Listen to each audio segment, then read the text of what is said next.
2chan, I know this isn't the time for this kind of thread, but I must speak up now. I woke up and I have to say, I have strange dreams and strange thoughts. I dream of swamps, great ancient swamps, eternal, haze-covered, waiting.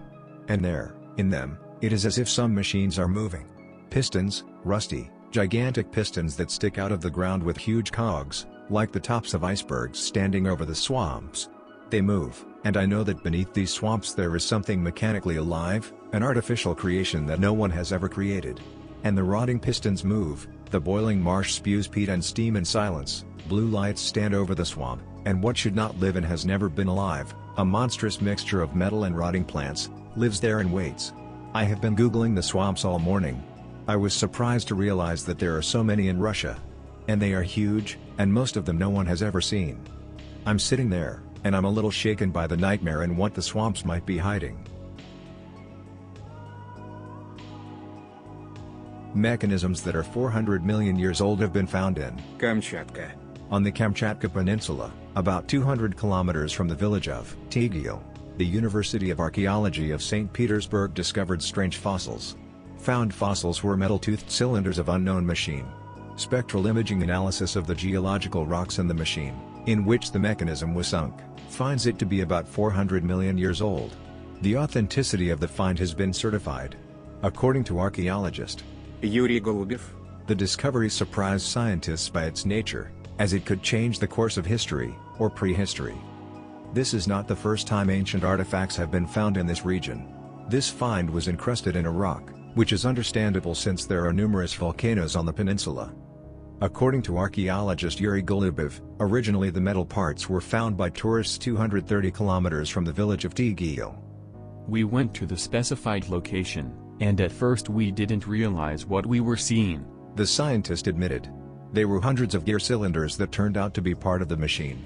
They were in perfect condition, as if they had been frozen for a short period of time. It was necessary to control the area, because soon the curious began to appear in large numbers. Russian archaeologists have shared the results of the discovery with colleagues from the United States, and they have confirmed that the fossils found do appear to be machine parts. Experts believe that the mechanism could have been preserved for such a long time, for example, in the swamp. In favor of this assumption is the fact that the objects turned into fossils during a relatively short, on the geological scale, time interval. Not a single, even the boldest, hypothesis about the age of mankind assigns to man on Earth such a long life.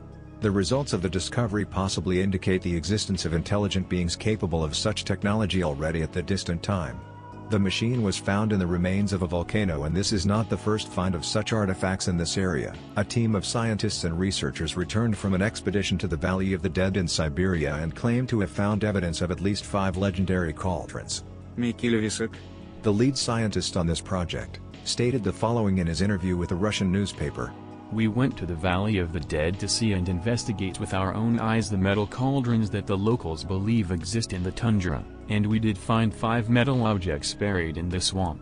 Mikkel revealed the following details regarding these metal objects. Each one is buried in a small marshy lake. The objects are definitely metallic. Scientists would go into each lake and walk on the roof of these objects, and they would make a metallic sound when tapped. The tops of these objects are very smooth, but they have sharp protrusions on the outer edges. He was asked what the team members themselves thought of their find. Mikkel declined to give any comment, only responding, "There is definitely something strange in this place. We have no idea what it is or what it was used for." These are all links of the same chain. 1. Swamp machines. Ancient giant machines, hidden under the thickness of peat and silt. Probably buried there on purpose or simply abandoned by their creators. 2. Giant ancient quarries in plenty all over the world, from Australia to Alaska. Can be easily googled from many sources, I will not shovel out the links. Probably dug by the same swamp machines. 3. Traces of ancient nuclear bombings. Entire deserts scorched to the ground thousands of years ago. Some clearly tried to clear the areas by tearing away layers of contaminated soil. This too is easily googled. 4. Underground cities and highways. Most have been destroyed by time, but even now traces of tunnels stretching for thousands of kilometers can be found. There are witnesses who claim that the remains of entire cities can be found under mountain ranges. Perhaps they served as refuges from the aforementioned bombings. 5. Finally, the climatic catastrophes of antiquity. Huge areas were flooded or destroyed by gigantic tsunamis. Methane and carbide emissions turned everything alive into ice and froze the ground hundreds of meters deep. Solar radiation bursts turned what had not yet been destroyed by bombing or excavators into ashes. Perhaps it was after them that most of the mechanisms ended up at the bottom of the ocean, in the permafrost or in the marshes. It's hard to write because my hands are getting shaky thinking about this topic. It was 3 years ago. I was digging for war artifacts in the Leningrad region. I was digging with a magnet in a swampy low place in the woods. Was not alone, but with my comrades. At first, I didn't catch a damn thing. Then I cast it and pulled out a small iron pipe. Then I throw another one in there, pulling out a gear wheel, heavy. I throw some more, and the magnet gets stuck in something. I mean, I only have time to shout, I think I hooked the tank. Suddenly, the rope is pulled with force straight into the swamp. I fell into the water, and the water around me began to evaporate as if boiling. I jumped out of there slightly scalded, and only now I understand how lucky I was. I walked around the shore. I felt sorry for the magnet, because it was brand new. I gave up and went to the comrades, they were just digging. I've noticed this kind of thing more than once. It happens, but very rarely. You'll never know what that sound is if you don't know what's in the swamp. And the more bogs near your house, the stronger and more distinct the sounds are. These sounds are like the sound of a blacksmith's hammer, like there's a shop nearby. And muffled thumps that are measured in nature. Metal clanking can actually come up a lot from time to time, even whether it's day or night. In 90% of those cases, it's the technogenic sounds of the city. But in the remaining 10%, you name it. In my hometown, Novopolotsk, top 1 chemical center of Belarus, I constantly heard the sounds of machinery and machines. I lived on Parkovaya, 2, 5th floor, next to a forest and a river, and Naftan and Polomir are 2 or 3 kilometers away from the city. The sounds were not from there. There were no other factories. And the sounds were heard very clearly. Usually it's very muffled, at the level of a dog barking about a block away from you. Quietly. But it was distinct. For example, I calculated purely in my mind, that the distinct knocking mechanism began mostly in the fall and winter, maybe the specifics of the area. Rumbling and knocking once or twice a month. It is always unexpected. And I've always gone to those woods, though I haven't explored them. There is a forest, and somewhere in the middle is a huge hole with trees. The area is dry, but in the fall and spring it turns into a mess of mud and swampy moss. So, you can easily fall into the pit. And at the bottom of this hole, what do you think? Water. Swamp, of course. And reeds. But the trees hide it, and no one can see it. And no one goes down there. If you fall down, you won't get out, only if you're a dexterous person and if a tree sticks out of the slope. The pit looks like a quarry, completely overgrown. It is 30 meters deep, 10 to 20 meters in diameter, ellipse shape, I would say. I did not go down there, I tell you right away. No one around knows about this quarry. More precisely knows that it is connected with something. They just said that the pit was formed a long time ago, that's all. But the pits are not formed for no reason, and such pits do not form naturally. It doesn't look like a sand pit. It doesn't look like a quarry either. Quarries in their early stages try to dig wide, don't they? This one was deep right away. Right away. Since time immemorial. Only when these times were, and what provoked the formation of this pit, remains a mystery. I can't hear swamp mechanisms now, though I live in a private house near a big overgrown forest in the very south of Belarus, Brest region, Polesie, swampy areas. The nearest swamp is in 10 kilometers from the house. In 90% it's the technogenic sounds of the city. But in the other 10%, you know. What kind of technogenic sounds can there be in the middle of the night? The sounds you've spoken of, I heard them come from the outskirts of the city, where the city ends. There are some garages and behind them there is a small swamp, which I went to as a kid and started hearing these sounds from. Before that I did not notice any sounds. Now there is a new neighborhood of panel buildings and these sounds have stopped. When there were no big houses near the swamp, there was a small dilapidated village with old ramshackle little houses, literally grown into the ground. Their old roofs were in some places covered with green moss. Still, there was a desire to live for a while in this village near the swamp, but for some reason none of my friends shared this wish and all shied away from the idea of living in a swamp. Once in the autumn, when it was already dark early in contrast to the summer, Darkness crept up unnoticed, and in horror I had to urgently make my way through this village from the marsh in pitch darkness. There was not a single light in the village, though it seemed people lived there. That fact was very scary yet somehow atmospheric. It felt that after sunset, the marsh begins its own life. My city, as I said, is an industrial center, with 2 major chemical plants, which form an area larger than the city itself. There, not far from these behemoths, is an abandoned BVK, protein vitamin concentrate, plant. It was abandoned for environmental reasons in 1995. BVK production was harmful, and during the emissions of the plant, people inhaled dangerous protein dust and developed cancer and bronchial diseases. But that's just a side note. I'm just fascinated by abandoned factories and places, but I didn't have time to visit them, because of my young age in those years when I lived in Novopolotsk. What is more interesting is that there were trips to this plant. And they were made by my former school friends.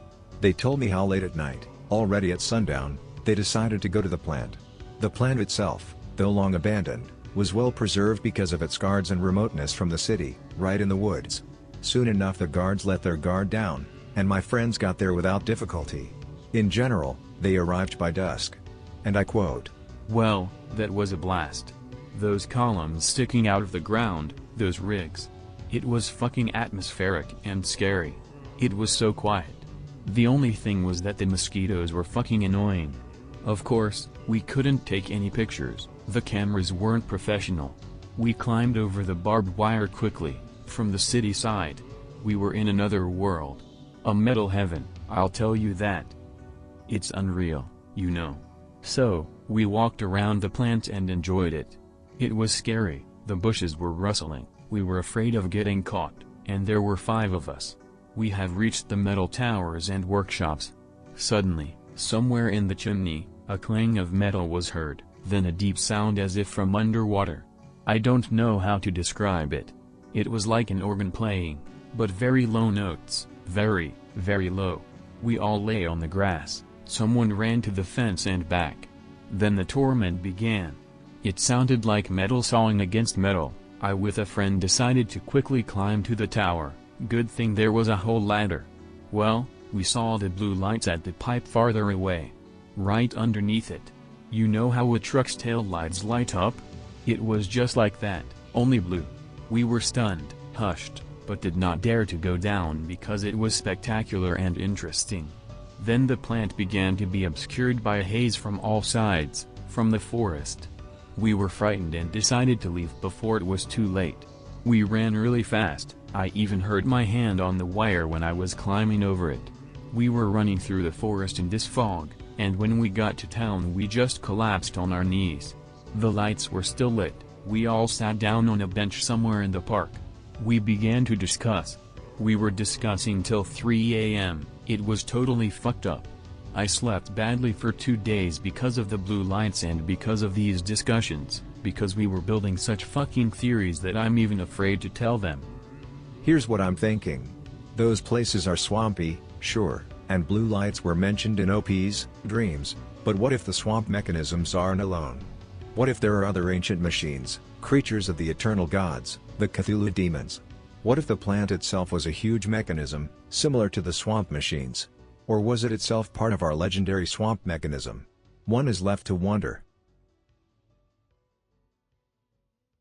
Not far from the city of Cherepovets there is one of the most mysterious and terrible anomalies of Russia, Cherepovets bogs.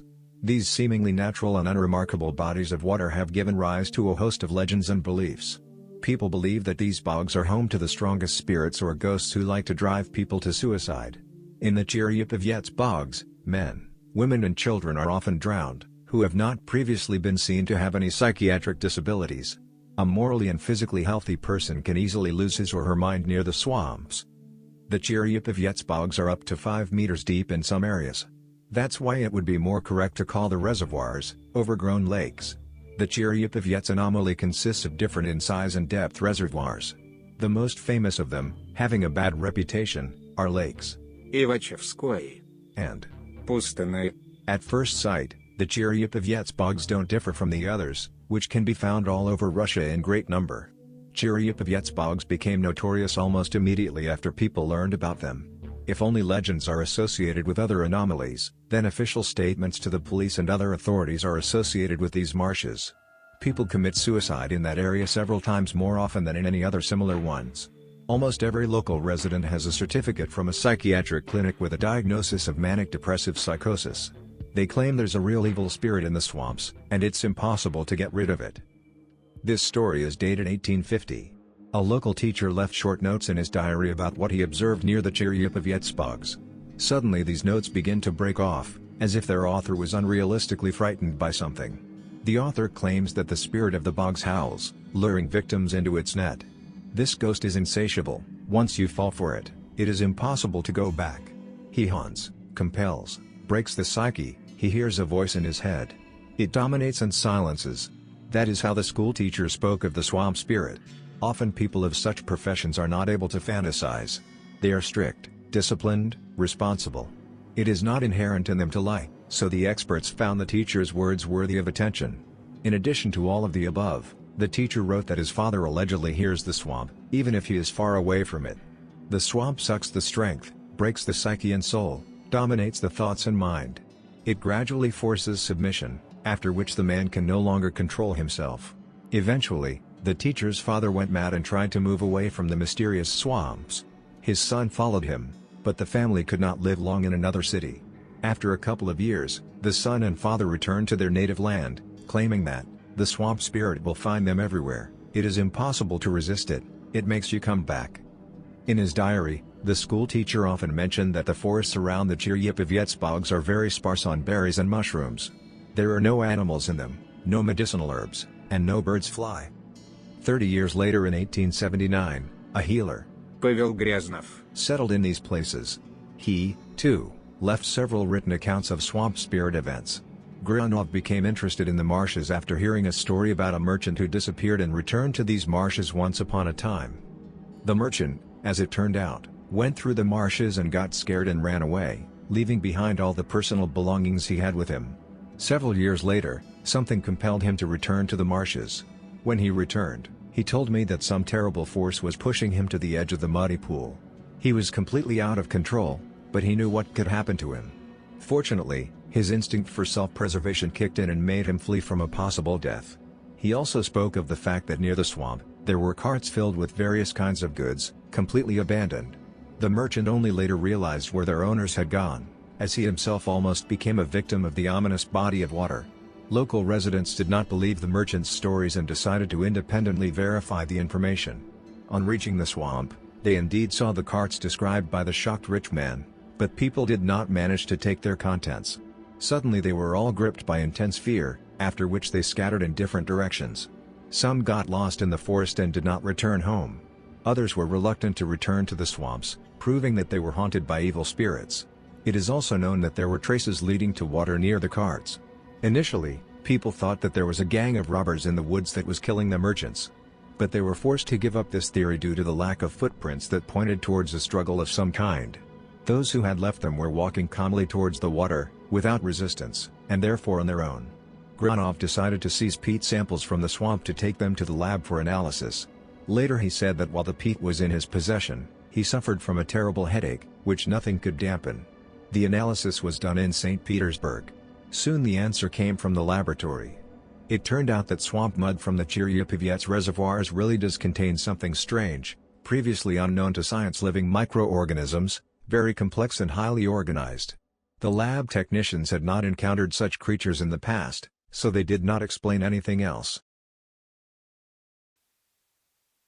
The most ancient bogs in Belarus are the Polesie bogs. Their age is about 11,000 years. Bogs in Vitebsk region are younger, 5 to 6,000 years old. On the other hand, the swamps in Vitebsk region are deeper, up to 9 meters deep, while the peat layer thickness in Polesie bogs usually does not exceed 1.5 meters. To compare, the Greek bogs are 30 meters deep, and the bottomless Chinese bogs are 5 times older than the Belarusian ones. They were formed more than 50,000 years ago. Prehistoric animals did not roam our swamps.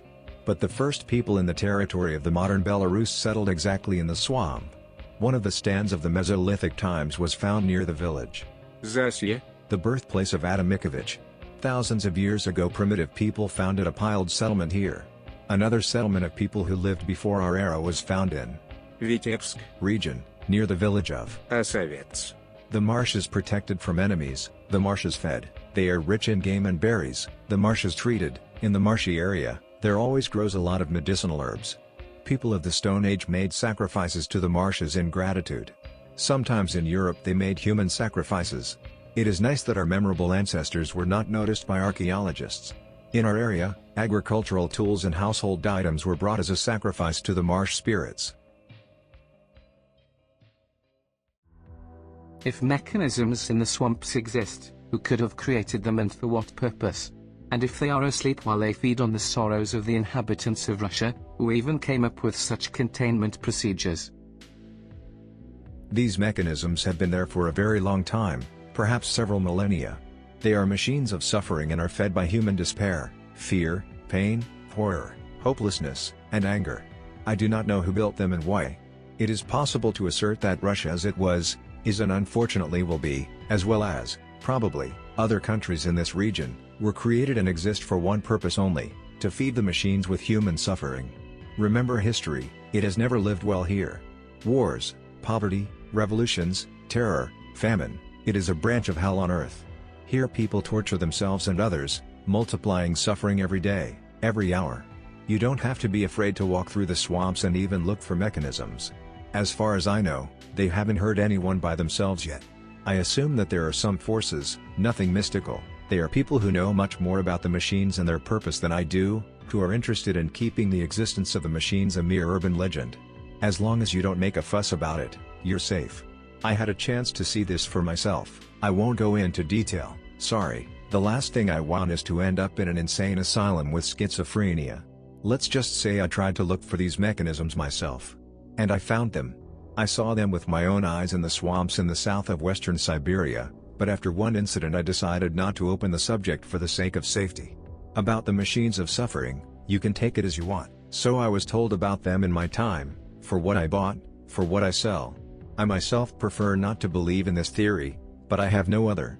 The same man told me that these mechanisms were needed to contain something terrible, and that if they ever stopped, there would be disaster. He had a terrible conspiracy theory about major events in Russian history from very early times, but I didn't believe it then either, and I'm not eager to retell it now. He even wanted to write an article about it in the local newspaper, but, of course, he was immediately dismissed. Further events finally convinced me to stay out of it.